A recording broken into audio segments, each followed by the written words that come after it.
especially to all the new people who have joined us tonight, thanks to Robert and Simon. At BigTent USA, we put democracy above partisanship. We're building a women-led voter coalition to protect the guardrails of democracy, ensure government accountability and transparency, and increase civic participation. We are thrilled to have Robert Hubbell and Simon Rosenberg, or as we call them, Democracy's Dream Team. We want to thank Jessica Craven and Sarah O'Neill for making this evening's conversation happen. Robert Hubbell is a lawyer by trade, an optimistic citizen, a realist, and a voice of intelligence and reason. He is the founder and writer of a must-subscribe to Substack called Today's Edition newsletter. For many of us on this call, starting our day off with Robert's Substack is grounding and reassuring, and his wisdom and humility have gotten us through some dark times. Simon Rosenberg is a political strategist, a data-driven thought leader, the debunker of the red wave theory in 2022, and also an optimist. Like Robert, he is the founder and writer of another must-subscribe to Substack called Hopium Chronicles. Simon is the queller of our anxieties and fears, or as The Atlantic rightly dubbed him, he is as much a therapist as a strategist. Please check out our live transcript if you need it and put your questions in the chat for Robert and Simon, and I will try to get to as many of them as I can. Robert is going to start off tonight's conversation. Thank you, Robert and Simon, for coming to BigTent USA. Thank you, everyone. And I noticed a number of readers in the Zoom grid. So thanks to all of my readers who showed up tonight to hear what I have to say, as well as the other speakers. I'm, as always, honored and humbled. I'm going to speak for 10 minutes. I've got a timer here going. But the thesis of my talk is, what would we do differently? And I want you to hold that in mind until the end of my remarks. Before I begin, I do want to say I'm honored to be here as a guest of BigTent USA, and particularly to share the podium with Simon Rosenberg, who is a voice of reason, who gives me strength and hope. He's going to speak to you in a moment about the fact-based, data-driven analysis of the state of our democracy and what we need to do to win in 2024. I'm going to speak to you really from the roots of my newsletter about how we can remain confident and realistically hopeful in an information environment that is designed to alarm us. Now, let me preface everything I'm going to say, because I'm going to talk about some hard truths, is that I believe Joe Biden's going to win in 2024 by a margin of 10 million votes or more, and at least 74 votes in the Electoral College. So let's start by recognizing the challenge that we face today. The challenge is we have to keep our wits about us and remain motivated and hopeful and enthusiastic as we head into 2024. Why? Because morale matters. Just ask any leader of any organization, and they will tell you that keeping the morale up of their organization is critical to achieving success. But you know that. The challenge is maintaining that sense of hope and enthusiasm in the face of the incessant onslaught of made-for-TV polling and false equivalencies in the media. In a media world where eyeballs and impressions and clicks define success, truth and balance are not only irrelevant, they are antithetical to maximizing revenue. So there you have it. The media and social media are structurally designed to frighten us, to emphasize drama, conflict, division, and fear, because they know that millions of years of evolution have fine-tuned our survival instincts to be on guard when those factors are present. They manipulate our emotions to make us look, react, and come back for more. So let's all do this. Let's recognize that fact, that we're in an information environment designed to frighten us, to motivate us to come back. Let's say that's an interesting sociological observation, put that in a box and set it aside. Let's also recognize that facts still matter, at least to enough people to make a difference. Don't consume yourself with the fact that John F. Kennedy is allegedly still alive, according to the MAGA extremists, and he's going to be Trump's running mate, and that Joe Biden runs a pedophilia ring at the behest of lizard people who live under the earth or something like that. If you want to know if facts still matter, I urge you to go talk to your friends and neighbors. How many of them were Biden voters in 2020 who are going to vote for Trump in 2024? None of them. Conversely, how many of them were Trump voters in 2020 who were thinking about or will vote for Joe Biden? Some of them. And that is all it is going to take in an evenly divided electorate for us to win. The other thing we have to recognize is that disinformation is the point. Steve Bannon said the strategy of Republicans was to flood the zone with disinformation. Why? Because it causes confusion, it dispirits us, it causes us to tilt at windmills of disinformation when we should be registering voters and helping them to get out the vote. So again, let's recognize that fact. Disinformation is a strategy. That's a sociological phenomenon of the time in which we live. Let's put it in a box and set it aside. And it brings me no joy to make this next point, which is that the media is complicit. The revenue model of the media of frightening people into coming back overlaps with a disinformation model, which is intended to create false drama and conflict and division and fear. So for all the fact checking that some of the media does, the old adage still applies. If it bleeds, it leads. So let's start talking about the solution. This is not my saying, but it's true. Action is the antidote to anxiety. Sitting alone in your home, stewing in anxiety and fear is counterproductive, and it's wasteful. We need you on the front lines. We need your passion and commitment. We need you to act, do, lead, speak, write, post, call, and repeat. Every one of those actions will make you feel better, but more importantly, they'll help Democrats win in 2024. And community matters. The fact that you're here as part of this community and perhaps as the part of other communities is one way to help get us out of our own skins and stop stewing in this disinformation environment and recognize that we are part of a grassroots movement across America that includes tens of millions of Americans. Simon and I see meetings like this every week. This is, I think, my third or fourth presentation this week. And every time I see groups like this, I'm uplifted because I know that this is just one of thousands or tens of thousands of committed, passionate Americans. I want to just say one thing about perspective because I'm at the 3.5-minute mark in my time left, and that is we need to keep perspective in all of this. And when I emphasize perspective, sometimes my readers write to me and say, oh, you're saying that nothing matters in this grand perspective of billions of years of a universe. I'm not saying that at all.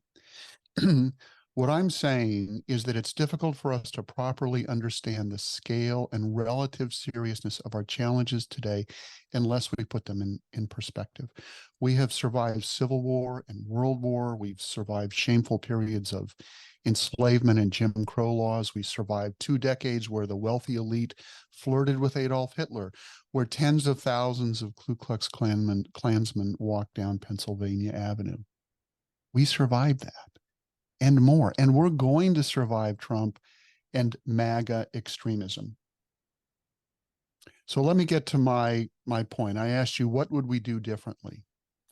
So let's just assume that all the bad news that the media is heaping on us is true. Suppose for a moment Trump is in fact 10 points ahead. He's not. Let's suppose that Joe Biden is too frail to serve. He's not. Let's suppose that Americans care more about Joe Biden's age than they do about Trump's treason and betrayal, and that youth and minorities have lost their enthusiasm for the Democratic Party. Let's assume all of that is true, which it's not. Let's ask yourself then, if it were true, what would you do differently? Would you give up?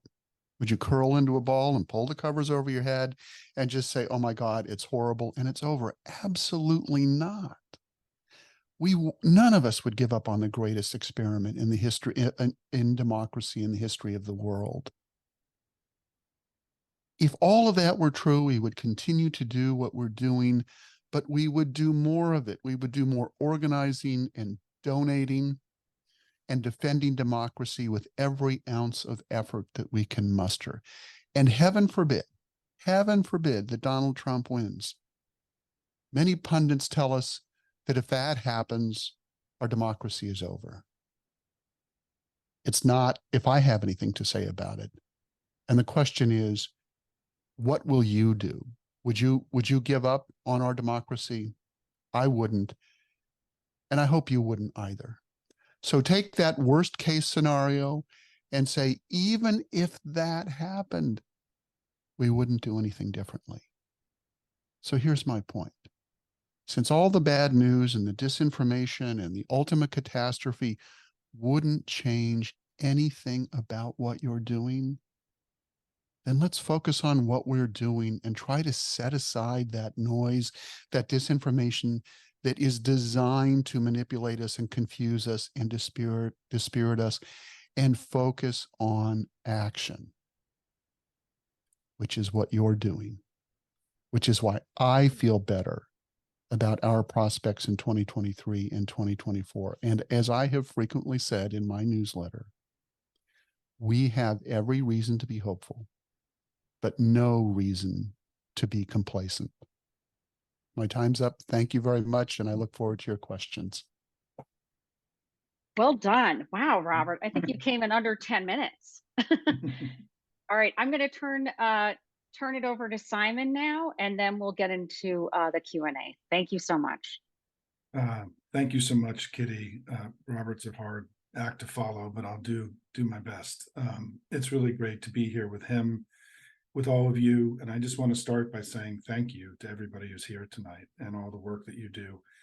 We're making a big difference together, and we have to. It's really my most important message tonight is just thank you for what you're doing for your country and to make sure that freedom and democracy prevails here and everywhere. I want to start by just something I wrote today, and I'm sorry, my throat's a little wobbly tonight, but that my most important message to you tonight is that Joe Biden is a good president. The country is better off. The Democratic Party is strong. They have Trump, and I would so much rather be us than them. I mean, I think that's my sort of bottom line message, is that as a strategist, when you move your chess pieces around and try to figure out how things move, our path of victory next year is very clear, right? Our president's done a good job. We've got a strong argument to make, and they have Trump, and try to, game out his victory next year. It's very difficult to see how, given everything that's going to happen to him over the next 13 months, is going to continue to weigh him down. So I start off tonight very optimistic about our opportunities in 2024. And let me just go back to 2022 for a second to sort of set the predicate for the discussion where we are today and what might happen next year. In 2022, we had a remarkable election. We did far better than anybody anticipated. We defied history in many ways. And it was the third consecutive election in a row that we had outperformed people's expectations. What happened in 2022, in my mind, is there were really two elections. There was a bluer election inside the battleground states and a redder election outside.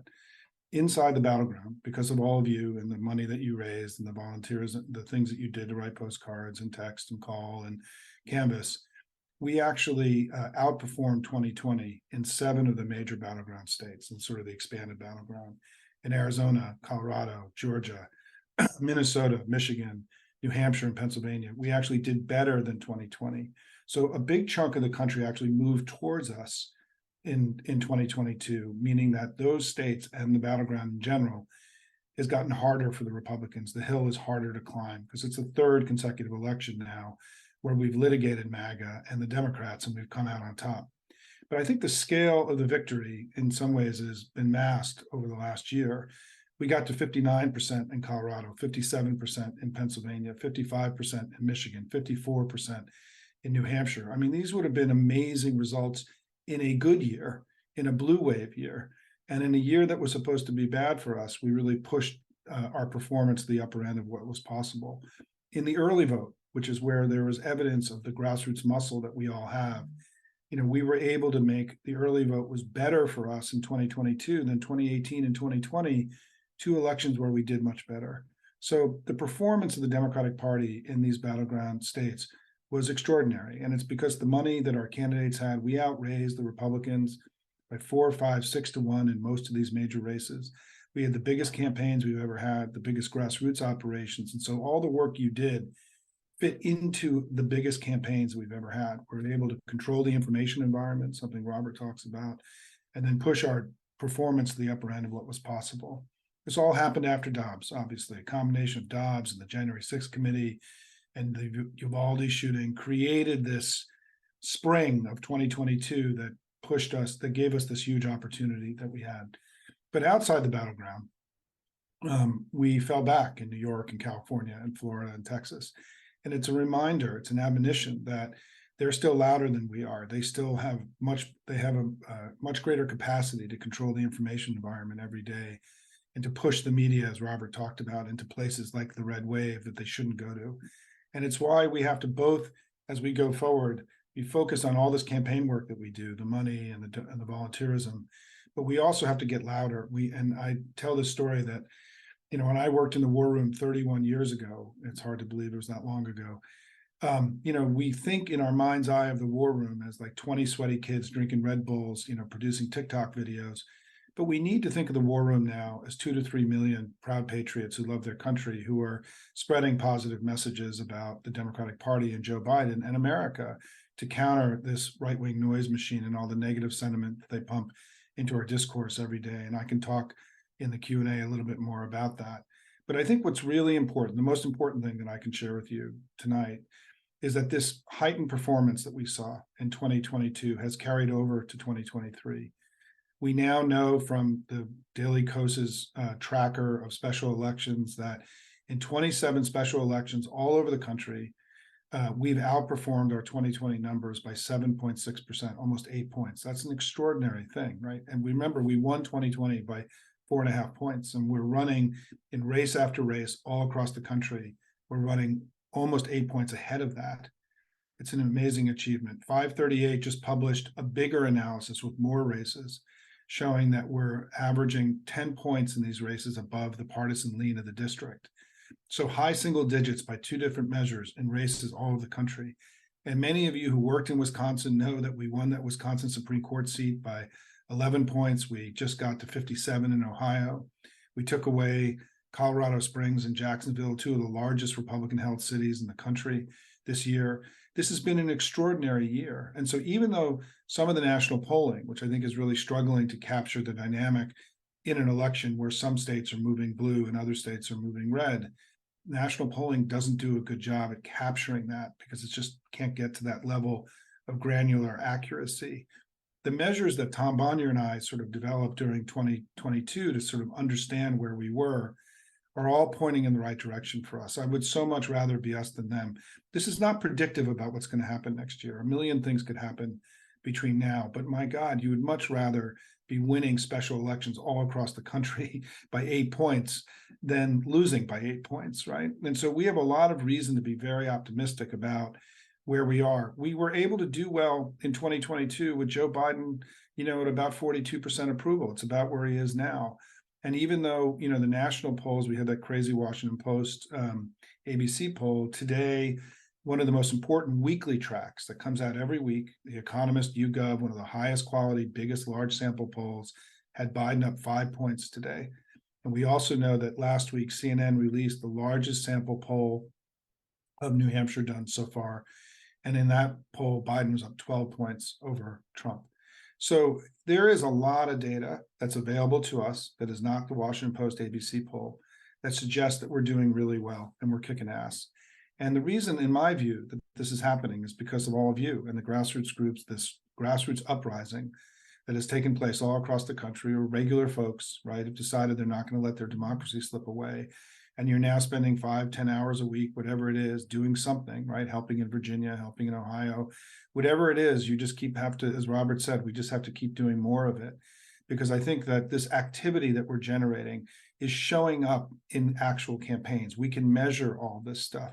And we now, I think, have this superpower in the Democratic Party that we didn't have before, which is all of you. And I actually had a meeting at the DNC yesterday to talk about how we make sure that as the Biden campaign takes off, that there's an understanding about this new muscle that we have that we didn't used to have. We're stronger today as a party, I think, than in any time since I've been in Democratic politics. I've been in it for more than 30 years. I did a podcast with James Carville, who I worked for in 1992, a few weeks ago. And we talked about how as the generational wheel turns and Joe Biden and Chuck Schumer and the Clintons sort of yield to the next generation, that this next generation, the Gretchen Whitmers and the Gavin Newsoms and the Kamala Harrises and whoever your list is of people, this is the strongest group of Democratic leaders that we've seen in our lifetime in the business. And so we are very, very strong now. We're winning. Our president's done a good job. They have gone all sorts of crazy, right? And so for those of you who are hopeful that democracy is going to prevail, that pro-democracy forces are going to prevail, I feel really good about where we are. And I've even written a memo saying that I think it's possible for us to win by 10 points next year. Robert and I agree on this, and I've shown in actual data, because I think that right now the Republicans are abandoning space that we can go take. We took away Colorado Springs, we took away Jacksonville, we took away the Wisconsin Supreme Court seat. We have to be in a growth mindset, an expansion mindset, because if you don't go and seek that stuff, it's like man on the moon, right? If you don't have a plan for growth and expansion, you won't grow and expand. And this year's been a growth and expansion year, and we've got to keep that going into next year. So I want to just share with you that just looking at the data, being in the game, right? Since Dobbs, we just keep winning and they keep losing. And I think that I would much rather be us than them as we head into 2024. And my final point is that just remember that, as Robert said, your group, as with 3,500 members, all the remarkable things you do, there are hundreds and hundreds of other groups like this all across the country that he and I speak to. You're in a large community, millions of people who are like you, taking time out of their lives to make sure their democracy doesn't slip away. As Robert said, this has been the most inspirational part of my entire political career, being with all of you. It's why I keep doing what I do every day, because I know that we're winning. And I know that at the other end of this, our democracy is going to be stronger than it's ever been. And so it's great to be here with all of you. Look forward to the questions tonight.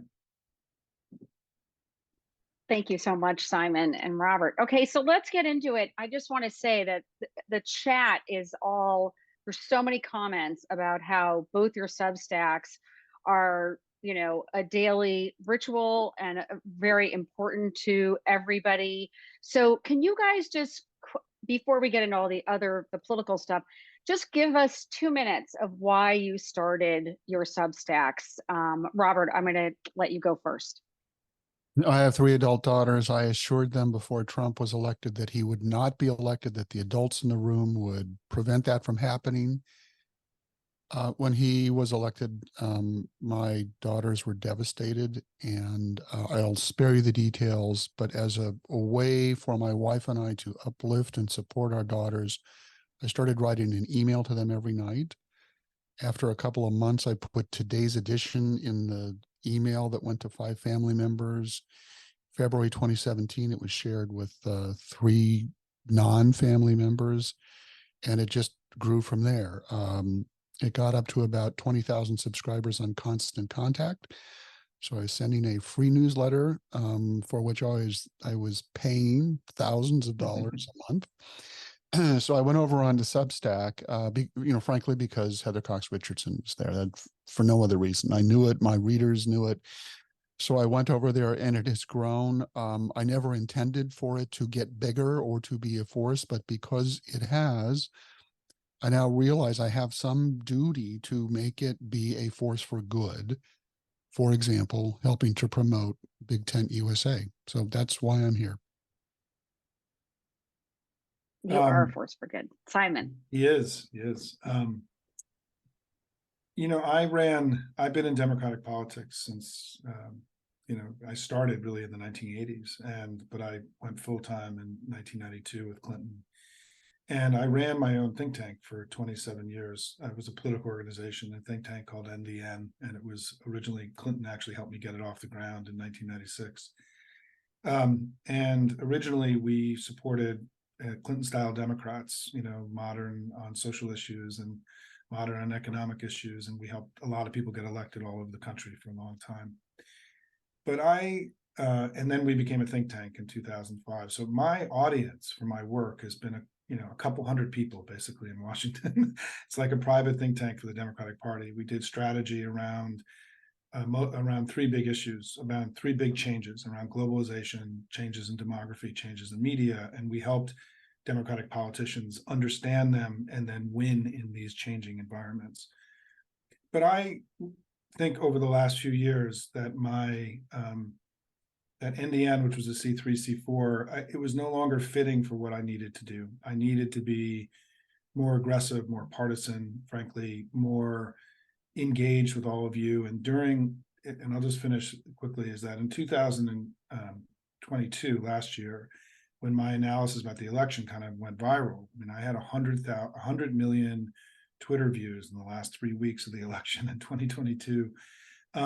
I got connected to all of you during that process, and my organization wasn't designed to speak to all of you. And so I changed. I'm no longer young. I'm not a young guy anymore. And I changed what I did. I changed my audience from a couple hundred people in the White House and in Congress and a few dozen, reporters to, tens of thousands, hundreds of thousands of just regular everyday citizens who are going out there kicking ass for their country. And so I built my Substack to try to help all of you be better at being big citizens and making sure our democracy doesn't slip away. And frankly, it's been far more fun and more enjoyable and more rewarding than I ever thought it was going to be. But like Robert, I have this deep obligation now where when I get up in the morning, and I write in the mornings, not in the evenings, I work my ass off to really give the best product I possibly can every day, because I know that all of you need this information, need the uplift, need the material, need the sustenance to go out and do the work you're going to do.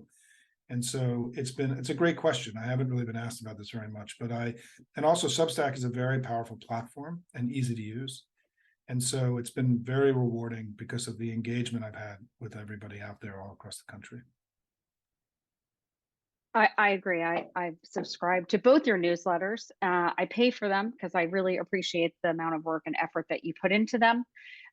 Jessica Craven is another newsletter I love, and of course Heather Cox Richardson as well. There's so many good ones, but I really appreciate both of you for sharing your stories. So, okay, let's get into it. Can we do a little bit of a media analysis? Robert, you and I were talking before the call about the last 3 weeks, and just seems like it's just been worse than usual. There was the Washington Post ABC poll, which was completely faulty, and they published it anyways. And there was some really bad false equivalency between Trump and Biden. So can you guys pick your most maddening media story from the last, let's say 2-3 weeks? Just why? Well, let me just very briefly say, I think this is a series of stories, but when there was the death threat against General Milley, the threat to shut down NBC and MSNBC, that received almost no coverage in the mainstream, the major media. I try not to use mainstream media.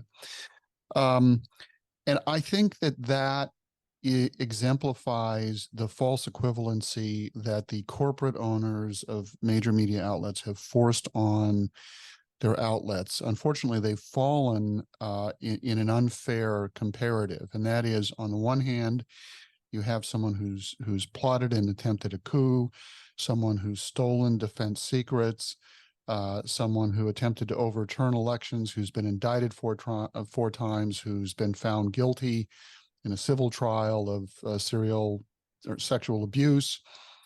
And all of those things are counterbalanced by what? By Joe Biden's old. And those two things are not equivalent. It is fair to talk about the candidate's age. Joe Biden will be 82 when he's reinaugurated. Trump is not materially different. If you want to talk about the age of the candidates and the health, talk about it. but talk about the relevant comparisons. Don't say attempted coup equals Joe Biden's age. And I cannot understand why, except I just explained why, but why journalists that I respect and who have integrity and intelligence somehow hold those two things as equivalent when they are not. And I think we should just simply recognize that that is a ham-fisted, failed effort to try to create some sort of faux balance in the news by resorting to false equivalencies. Yeah, I mean, I'll say that, look, there's an incredible normalization machine and bias in in the media. You know, the media has become complicit to sort of normalizing this extraordinary situation the country's in right now. And I think for me, what was a little bit weird about the last few weeks was that it felt red wavy. I mean, I felt a little bit like the red wave was returning a little bit, and all these things that, you know, in 2022, it's important for people to realize that the declaration that the red wave had returned in the fall was not just a miss, it was the opposite of what happened, right? It was the most significant, as somebody, I grew up at ABC News and I worked in the media business before I went into politics. It was the most significant, in my view, sort of, you know, political commentariat failure in the modern era of American politics. And there's been virtually no media reflection on what happened and what it means for us going forward. The only serious things that have happened was the New York Times did a remarkable piece that unfortunately ran on Christmas Day, so it wasn't seen by many people, going through what happened with the red wave, because the Times was a contributor to the false impression that was created. And then the other thing that happened is that Nate Silver is no longer employed by 538, and there was consequence. ABC gets credit. The New York Times and ABC get credit for having sort of created some kind of consequence for the mistakes that happened. But most of the rest of the folks in the media are still playing the same game. I mean, I have to give the Washington Post a lot of credit. That poll that came out this week, they did something that Tom Bonnier and I have been recommending, that if you have a poll that you feel is bad, then if you're going to release it, you have to acknowledge it and explain why. And the Post did that. This was a huge step forward, in my view, towards media accountability and recognizing, and they actually explained in detail what they thought was wrong with the poll. It was kind of an extraordinary thing. So what has happened though, the good news is that I've been pushing this data about the elections and the success of the elections for months. And I have been very, very aggressive with national reporters in the last few weeks. And we now have had a lot of stories talking about, hey, this poll may be bad, but, you know, in the New York Times today, right, there was a major Reed Epstein piece. That's my bulldog. I apologize. He'll be made quiet in a second. We'll throw some food at him. But Reed Epstein had a piece in the New York Times today saying Biden's numbers may be down, but look at this. Democrats are kicking ass all over the country, right? So we're able to get this stuff into the discourse, but it was disappointing to me to see the kind of herd again assemble around, you know, what was obviously a ridiculous poll. And so we still have a lot of work to do. It's one of the reasons I fight this poll game, because this stuff is red. It does influence people's understanding of what's happening in our politics. And we can't let it go uncontested. I mean, the basic premise of the War Room in 92 was any attack uncontested sticks. And so I am very aggressive, as you all seen on Twitter and also in my Substack, about challenging sort of false conventional wisdom around data in our politics right now. Can I just jump in here and say, first of all, Simon, good for you for pounding on the Post to admit that when they have a bad poll, they describe it. But, and this has a happy ending, but let's recognize that what happened at hundreds or thousands of news outlets around America, and I heard this from my readers, is that the headline of the Washington Post poll was the sum and substance of stories on local newscasts and local newspapers with no explanation of what you did in your Substack, which, as you know, I then incorporated into mine. And, you know, readers were grateful that you deconstructed or explicated the poll and explained it. And I think you, and derivatively me, helped people feel better about a hair on fire poll. And there may even have been more to say about normal curves and tails and random samples and those kinds of things, but that's probably too much. We need to continue to explain to people that polling at this point in a presidential election cycle has very limited utility. It can be used by professionals who understand what the underlying data means to shape messages, and that's about it. Yeah, if I could just make one last point, is that it's really important to recognize that nothing is predictive. No one can predict the future. I mean, anyone who claims they can predict anything, you should be suspect of them, right? What we can do is we can make guesses based on the information in front of us about what is the likely thing to happen, right? And right now we're 13 months away from the election. So the polling is telling us about where things are today. But things are going to change. I mean, our campaign hasn't kicked in yet. Their campaign, they're fully engaged on their side. So I remain deeply optimistic. And as I did during the red wave battle last year, there's a lot of data showing that things are fine. There's other data showing things are not fine. Not everything's pointing in the same direction. And I recognize that it's now part of my job to help, unfortunately, spend a lot of time, dealing with this, because it does freak people out. And the media is in a weird place on this. That poll, I just want to say, I talked to ABC News after the poll came out, and I told them that I would like them to do research to find out if that's the only poll ever taken where Donald Trump is above 50% since he declared in 2015, to show this was not just an outlier, this was an Olympian level outlier, right? I'm almost certain that it's the only poll ever taken where Trump has been over 50%. And going back to this idea, this normalization bias and this normalization machine of the media, you would have to believe that Donald Trump could get to 52% would mean that he had to gain 7 points or 6 points from 5 points from 2020.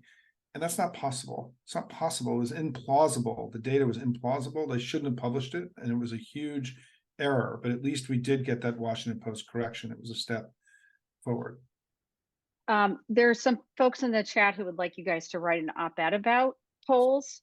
So, just think about that offline.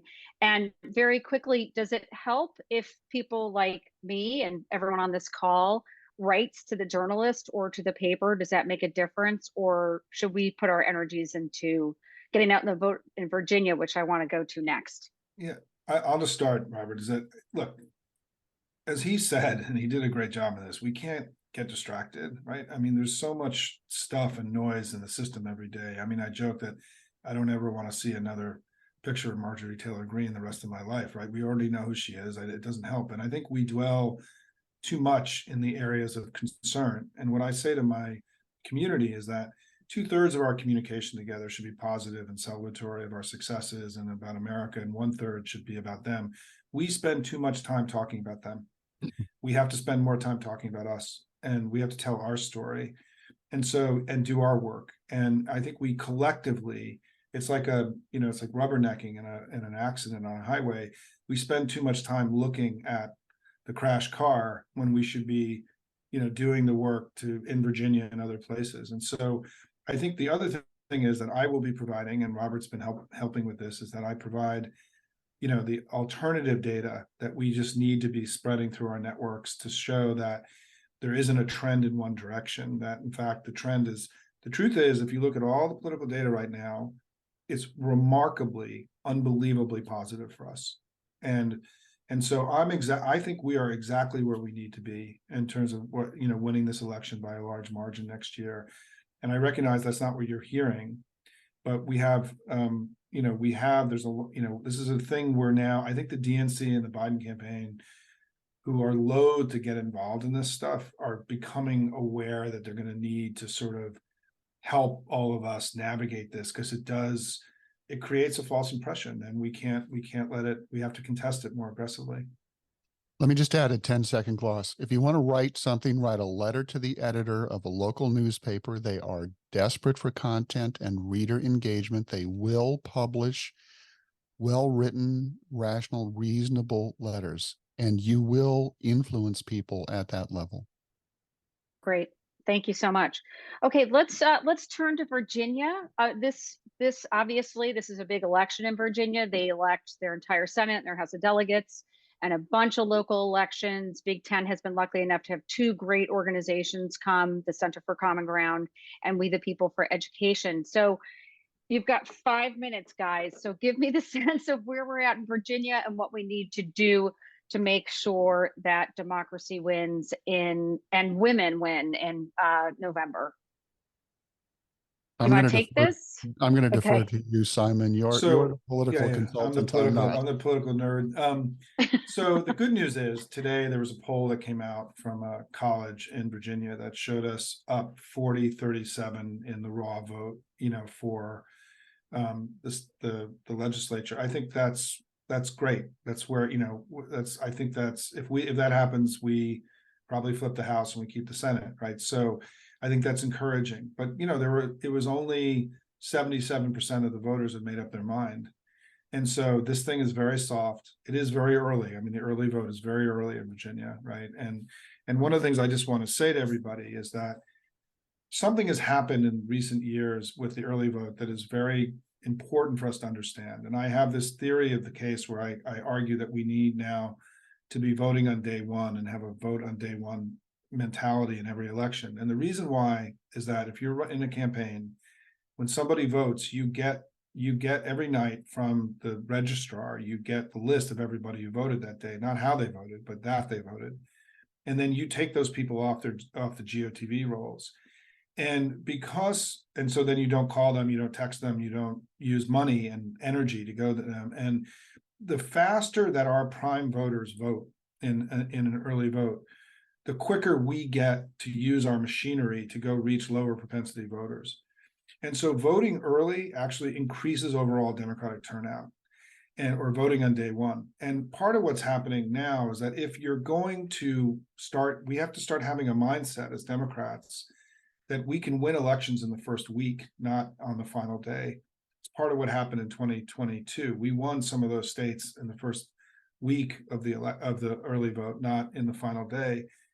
If you're going to do any work in Virginia or give any money, you need to do it right now. It matters much more today than it does 3 weeks from now, because the earlier that we're moving people and taking them off the voter rolls, the quicker we can get into lower propensity voters and increase our turnout and make it more likely we win. So I've done a lot of. I'm doing an event next week. I'm close by to Virginia. I feel good about where we are, but we have a lot of work to do, and they have a lot of money. Yeah, Youngkin's really pouring a lot to that race. Okay, we've got to get to 2024 because obviously there's a lot of questions about it. So the first thing, there are a lot of questions about third-party candidates, no labels. I think it's, John F. Kennedy Jr., Cornel West. So maybe it's a couple things. Maybe it's what does the third party do to polling with Trump and Biden race? And then I think also, Robert, maybe for you to talk about how we counter, what these third party candidates could bring into the race. So maybe it's two parts. Robert, do you want to take it first and talk to us about your thinking around third party candidates and no labels? Oh, you're muted, Robert.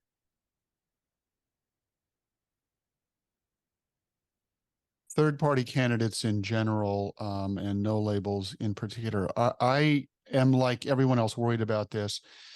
And I have been struggling with what to do or to say. And the best I can come up with is what I have done on a personal level. We just have to be unstinting and speak in words of one syllable about what third-party candidates are. They are stalking horses for Trump. A vote for any third-party candidate, no matter how reasonable, how progressive, how pro-democracy, it just doesn't matter. If you're asking us to vote for someone other than Joe Biden, you're asking us to vote for Trump. And that may hurt some people's feelings. It may strike them as harsh. I've had that conversation in the last week with a group that wanted me to promote their sort of, pro-democracy, liberal, progressive agenda. And I said, I'm happy to do that if you can answer one question for me. do you support Joe Biden and oppose Donald Trump? And if you can't answer that with a one-word answer, I'm not going to help your group. And I think we have to say that to friends and neighbors and complete strangers in the gas station when we're putting gas into our car. I have been shocked on some of these calls earlier on where some people said, oh, this whole third party no labels thing seems like a good way to go. We need to get out of this binary conflicty type situation and start searching for solutions. And to their credit, everyone on the call jumped on that person and said, no, no, no, no, that is only an effort to elect Trump. I think we just have to be that clear about it. It's not anything deep, but it's what I've come up with and what I'm doing at this point in my life. So here's how I think about all this. First of all, the most important, when we talk about this to people in our communities, the most important third party, splinter party, rogue party effort in America is the Never Trump or Never MAGA movement.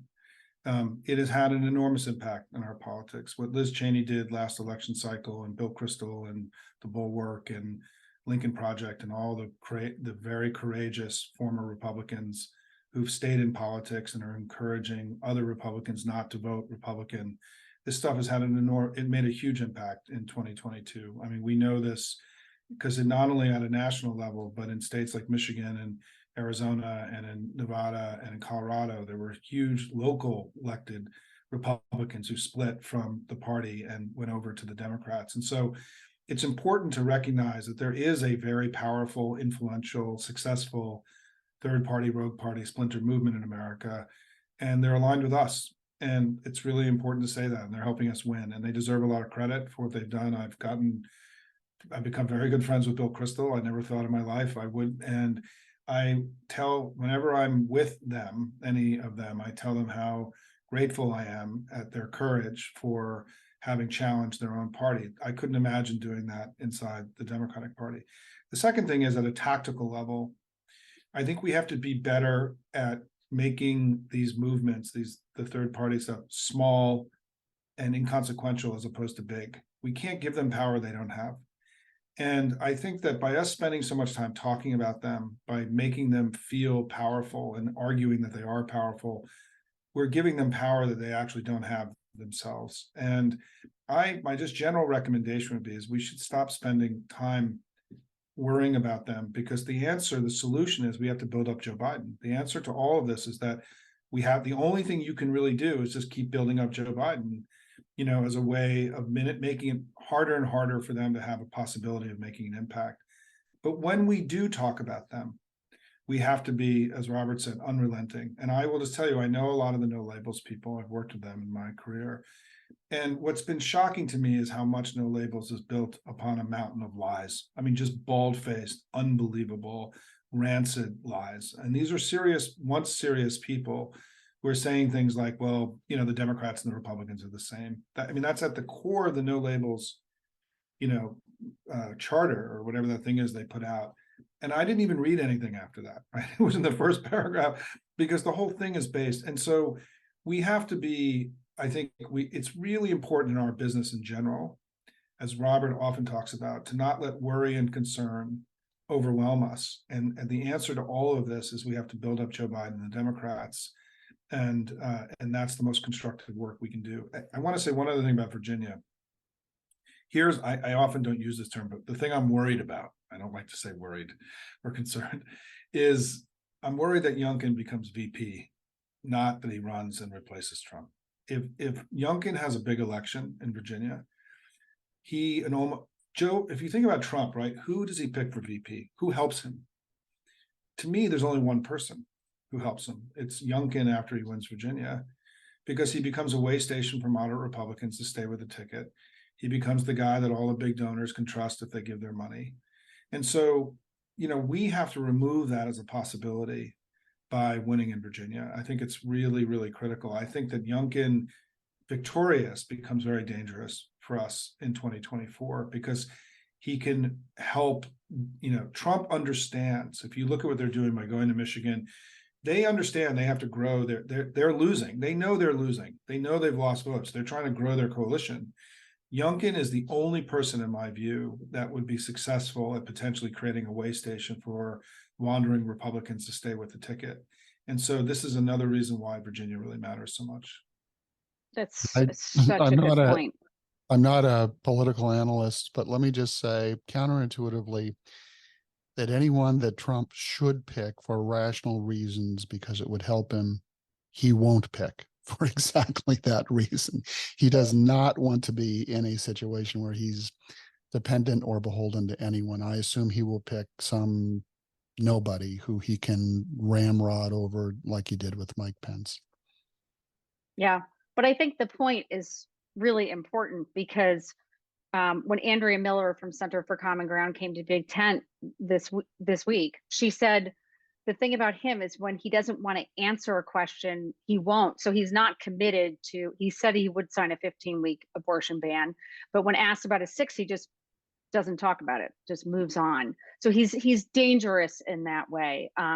So I appreciate that point, Simon. He's a religious extremist. I mean, we have to recognize that he's a Christian warrior, and he wears his vests and he looks like a regular guy, but he isn't. And this is there isn't much that worries me about 2024, to be honest. I feel really good about where we are.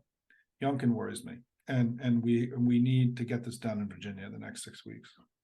Okay, well, you'll be so happy to know that there's so many people on this call who are writing postcards and letters to Virginia right now. We've got some great opportunities to write letters and postcards with Big Tent. So just email activism@bigtentusa.org and we'll send you some letters. Okay, well, we are getting close to our time. This has gone so fast. I do want to end on a positive note. So I thought we could, well, okay, no, I do want to end on a positive note, but so I wanted to talk about the coalition that you guys are building, and in our small way, we're trying to build too, and everyone on this call is building. So talk to us about our strengths, our weaknesses, and give us some marching orders for 2024, please. Let me go first, and then I might sign off. I'm managing another Zoom call right now as I'm admitting people. But let me actually answer your question with just what I would say is an anecdote. Every day I run into people in my life in various ways, and somehow the fact that I write a newsletter, I've got to excuse myself, I've got to not go to a dinner. The newsletter comes up, and people always say, "Oh well, what is it? I'd like to see it or subscribe to it." And I'm very frequently leery about letting them know because I'm assuming that their politics are supportive of Trump or the Republican Party. And time and time and time again, I am shocked and surprised when people say, I either used to be a Republican or I voted for Trump, but I'm really interested in hearing, what you have to say. And I know that the newsletter has converted some people. And it's, at first I thought, well, that's just kind of coincidence, but it has happened enough that it's a trend in my life, in people that I'm speaking to outside of my closed little circle of family and friends. So I take a lot of comfort and solace from the fact that I am seeing progress and change and acceptance and willingness for people on the, who held the other view in 2016 to change their mind for 2024. Robert, Robert, thank you. Thank you so much, Robert. I know you do have to go, but you are definitely democracy's dream team. We'd like you guys to do a podcast together. So can you work on that and make it happen? And we hope that you'll come back in 2024 and we'll continue the conversation. So thank you, Robert. And then Simon, I want you to talk to us about our coalition. What do we need to do to grow it and get there? I want to say two things to close out tonight. One is I've written this memo called Get to 55, where I discuss that in the, when I got into politics for permanent, for real in 1992, we had lost 5 out of 6 presidential elections, 3 of them by enormous margins. The only election we won from 68 to 88 was Carter 76. And even after Watergate, we got 50.1% of the vote, right? So we had this incredible dry run as a party. And, I went to go work for Clinton, and part of his strategy was to try to remake the Democratic Party so it could compete in national elections again. And in the 8 elections from 92 on, we have won more votes in 7 out of 8 of those elections.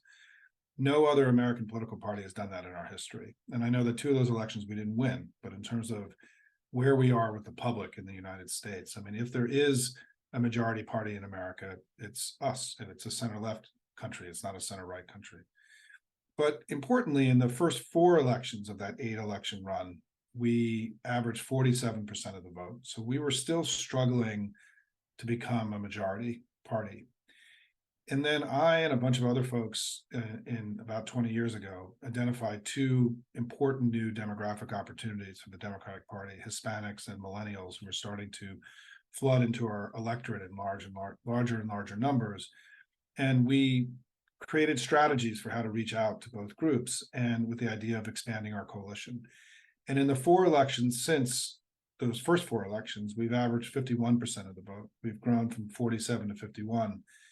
And there was strategy behind that. There was calculation that wasn't just happened. And I think we have an opportunity in this election to grow another 4 points, 3.5, 4 points, to get to 55. I think our coalition is very strong. It's been showing up, and we've been winning election after election since Dobbs, right? When we have to vote, we're doing really well, and our coalition is strong. But I think we also can grow it. I think we can get another point from Hispanics. We can increase the youth vote. And if I could wave one magic wand, it would be to increase youth participation and young people voting in American politics. I show in my memo that if you kept 2020 constant and you only changed one thing, Biden won by 4.5, and you just changed one thing in 2024, which is to have people under 45 vote at the same level as their population distribution, which is not a crazy thing. Biden wins by 10 points just by making that one change. I mean, the opportunity with young people is incredible. Third is this never Trump or never MAGA movement, as Robert discussed, is growing. And people are getting further loosened from the Republican Party. And then fourth, I think the politics of abortion are going to continue to create opportunities for us to grow our coalition, as we've been doing this year. So I really think there is a significant, based on data, based on 31 years doing this full time, we can grow our coalition this cycle, but we have to be open to that. And if I could do one thing, right, as I said, it would be to launch a national youth voter registration campaign to increase dramatically youth participation. But I want to close with one other final thought, if I could, Kitty. And I'll let everybody go. I have to go to dinner too. Part of the reason I do all this is that, and I'm going to speak as a Democrat now, is that in the 1940s, when FDR looked at the world that had crumbled around him, he decided to reimagine the world that we were living in, very much the way the founders reimagined what a democracy could be in the 18th century. And he looked at the world and said, how can we build a world based on freedom, for freedoms, and not around dominion and an autocracy and oligarchy? And he extended the American project to the rest of the world after World War II. And that world that FDR built, that America has imagined and built in these 80 years, has created a golden age in human history. There's never been a better time to be alive than there's been under the Pax Americana, or this modern, this global liberal order that we call it. Poverty has plummeted, life expectancy has exploded. The opportunities for people of color and women all around the world are unprecedented. More people have lived under democracies during this period than in any other time. And so as you think about the work that you're doing to preserve democracy here in America, to make sure that freedom and democracy prevail, you're also working to ensure that freedom and democracy prevail for everybody in the whole world. Because this American export of this global liberal order, this system, is under attack now by Russia and by China and by other authoritarians who don't like the world that we've invented for everyone, because it allows too much freedom and opportunity, and it puts oligarchy and autocracy back in the back, on a back heel. And so the struggle that we're in right now is a momentous struggle. It's not just about what happened, because if America were to fall, then the global democracy movement would fall with it. We all know that. That's why we're here. But I just want to reflect on the fact that as we need this motivation to go do our work, that the world that we've built, that we're defending, that our country has probably created more opportunity for more people than any other political system in human history. And this is worth fighting for. Preserving this, expanding this, modernizing this is worth the fight that we're all in. And I just know that every day when I need the motivation to do my work, I think about the world that we've invented and how we've created this unprecedented golden age in human history. And man, that we all know that we want it to be there for our kids and our grandkids. And so it's great to be here with all of you tonight. And just by closing, just saying thank you for all that you do, for the love of country, for the patriotism you're exhibiting by being part of this amazing organization. And Kitty, just thanks for all that you're doing to round us all up and keep this thing moving forward. Well, thank you, Simon. I mean, it was such a pleasure and an honor to speak with you and Robert, and we are so grateful for your Substacks and your leadership. And we're with you all the way. And at least until the 2024 election, but I think we might need to go a little longer. Anyway, thank you everyone for coming on the call tonight. It was great to have so many new folks with us, and for all the postcards and the letter writing while you're on the call. It was just so great and vibrant, and we really appreciate it. Hope to